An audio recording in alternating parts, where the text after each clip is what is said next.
Hi, welcome back to infinite creation. சுவையான தேங்காய்பால் கொழுக்கட்டை. கொழுக்கட்டை வந்து பல டைப்பில் செய்யலாம். இது வந்து முழுக்க முழுக்க தேங்காய்பாலில் செய்கிற ஒரு ரெசிபி. ரொம்பவே ஈஸி. 10-15 நிமிஷத்தில் டக்குன்னு செஞ்சு முடிச்சிடலாம். பால் அதிகம் விரும்பாதவங்க வந்து இந்த தேங்காய்பால் கொழுக்கட்டையை ட்ரை பண்ணி பாருங்கள். ரொம்பவே டேஸ்டியாக இருக்கும். இந்த ரெசிபி செய்கிறதுக்கு நான் வந்து அரை மூடி தேங்காய் துருவி எடுத்திருக்கேன். முழுக்க முழுக்க வந்து இது தேங்காய் பாலில் தான் செய்ய போகிறோம். இதில் வந்து பசும்பால் எதுவுமே ஆட் ஆகாது. ஸோ இப்போ தேங்காயை வந்து துருவி எடுத்தாச்சு. அடுத்ததாக பச்சரிசி மாவு வந்து 1 கப் எடுத்துடலாம். நீங்கள் வந்து கடையில் வந்து இடியாப்ப மாவுன்னு கிடைக்கிற அந்த மாவையும் யூஸ் பண்ணலாம். ஈவன் வந்து புட்டு மாவில் கூட இந்த கொழுக்கட்டையை வந்து ட்ரை பண்ணலாம். நல்லா தான் இருக்கும். நான் வந்து 250 ml அளவுக்கு 1 கப் அரிசி மாவு பச்சரிசி மாவை எடுத்திருக்கேன். இதில் வந்து தேவைக்கு ஏற்ற மாதிரி உப்பு சேர்த்துக்கலாம். நல்லா கலந்து விட்டுட்டு இதில் வந்து வெந்நீர் சேர்த்து மிக்ஸ் பண்ணி விட்டுலாம். வெந்நீர் தான் கண்டிப்பாக சேர்க்கணும். நம்ம நார்மல் வாட்டர் சேர்த்து மிக்ஸ் பண்ணோன்னா அந்த உருண்டைகள் வந்து சரியாக வராது, உதிர்ந்து போகும். அது மட்டும் இல்லை, நம்ம கொதிக்கிற தேங்காய் பாலில் இந்த உருண்டைகளை போடும்போது அது வந்து கரைஞ்சிடும்.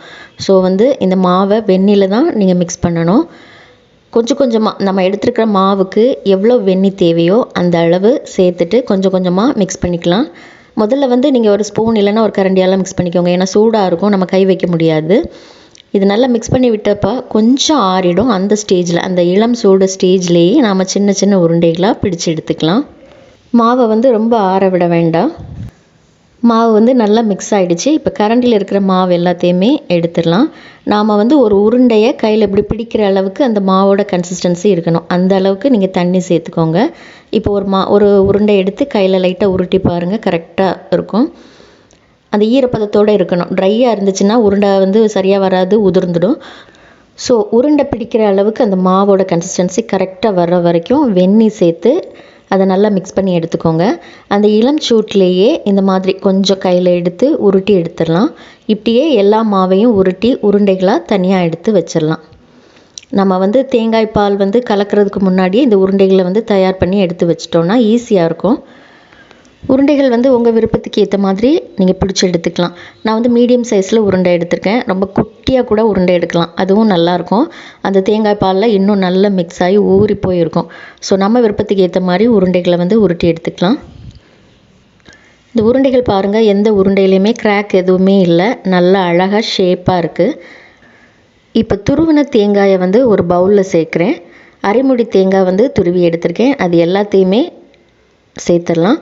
1 கப் அரிசி மாவுக்கு அரைமுடி தேங்காய் வந்து சரியாக இருக்கும். இப்போ இந்த தேங்காயில் வந்து தேவைக்கு ஏற்ற மாதிரி தண்ணி சேர்த்துக்கலாம். அதாவது 1 கப் அளவு அரிசி மாவு எடுத்துருக்கோம். ஸோ 2 இல்லைன்னா 2.25 3 கப் அளவு தண்ணி வந்து தாராளமாக சேர்க்கலாம். இதை சேர்த்து விட்டுட்டு நம்ம கையாலே கொஞ்சமாக பிசைஞ்சு விட்டுக்கலாம். அதுக்கு முன்னாடி தேவைக்கு ஏற்ற மாதிரி உப்பு சேர்த்துக்கலாம். தேங்காயை வந்து மிக்சியில் அடித்து அப்படியும் பால் எடுக்கலாம். பட் நான் பண்ணுற இந்த மெத்தடில் வந்து இந்த தேங்காய் பூவை வந்து ரிமூவ் பண்ண மாட்டேன். அதுவும் இந்த கொழுக்கட்டையில் அப்படி இருக்கும். டேஸ்ட்டாக இருக்கும், நல்லாயிருக்கும், சாப்பிட்றதுக்கு நல்லாயிருக்கும். ஸோ உங்களுக்கு விருப்பம் இல்லை அப்படின்னா நீங்கள் மிக்சியில் தனியாக தேங்காய் பால் எடுத்து அப்படி பண்ணிக்கலாம். இப்போ வந்து நான் நல்லா கையால் பிசைஞ்சு விட்டுட்டு அதை வந்து ஒரு கடாய்க்கு மாற்றிருக்கேன். இப்போ ஸ்டவ்வில் வச்சாச்சு. இது வந்து ஒரு 4 இல்லைன்னா 5 நிமிஷத்தில் வந்து கொதிக்க ஆரம்பிச்சிடும். இது கொதிக்க ஆரம்பித்ததுக்கப்புறம் தான் நம்ம உருட்டி வச்ச உருண்டைகளை வந்து இதில் சேர்க்க முடியும். இதில் தேங்காய் எல்லாமே மேலே ஒதுங்கி இருக்குது. இப்போ பாருங்கள், நல்லா கொதிச்சாச்சு. இந்த ஸ்டேஜில் நம்ம உருட்டி வச்ச உருண்டைகளை வந்து ஒன்றா சேர்த்துடலாம். இந்த தேங்காய் பால் வந்து நம்ம தேங்காயை கையாலே பிசைஞ்சு விட்டு எடுத்திருக்கோம்.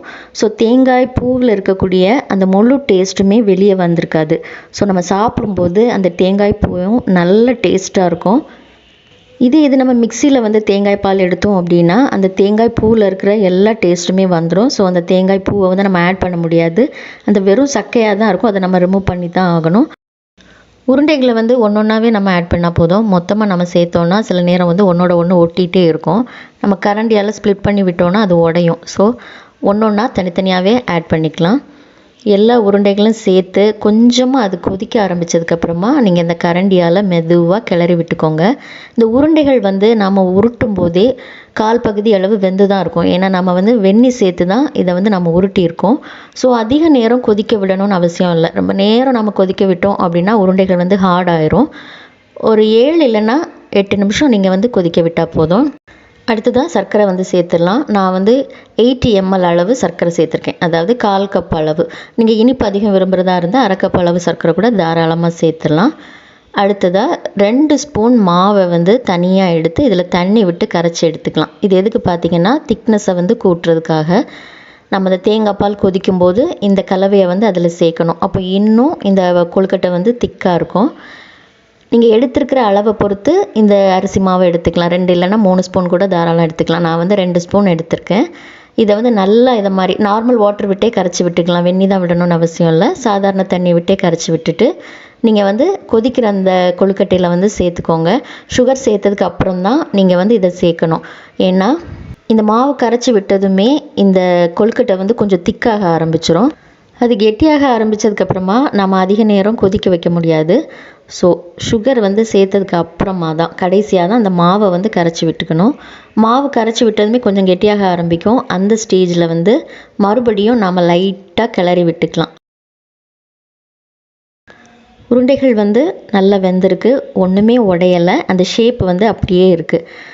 இப்போ கடைசியாக நம்ம ஏலக்காய் வந்து சேர்த்துடலாம். ஏலக்காய் வந்து ஆப்ஷனல் தான், உங்களுக்கு விருப்பம் இல்லைன்னா நீங்கள் வந்து இந்த ஸ்டெப்பை ஸ்கிப் பண்ணிக்கோங்க. நான் 2 ஏலக்காவை லைட்டாக தட்டி வந்து இதில் சேர்த்துருக்கேன். ஏலக்காய் சேர்த்தோம் அப்படின்னா கொழுக்கட்டை வந்து ரொம்ப மணமாக இருக்கும். ஆல்மோஸ்ட் எல்லாமே முடிஞ்சாச்சு. ஏலக்காய் சேர்த்து ஒரு 2 நிமிஷத்துக்கு மறுபடியும் கொதிக்க விட்டுருங்க. அதுக்கப்புறமா வந்து ஸ்டவ்வை ஆஃப் பண்ணிடலாம். ரொம்ப நேரம் நம்ம கொதிக்க விட வேண்டாம், ஏன்னா இது இன்னும் திக்காகும். அது மட்டும் இல்லை, உருண்டைகள் வந்து ரொம்ப ஹார்டாகும்.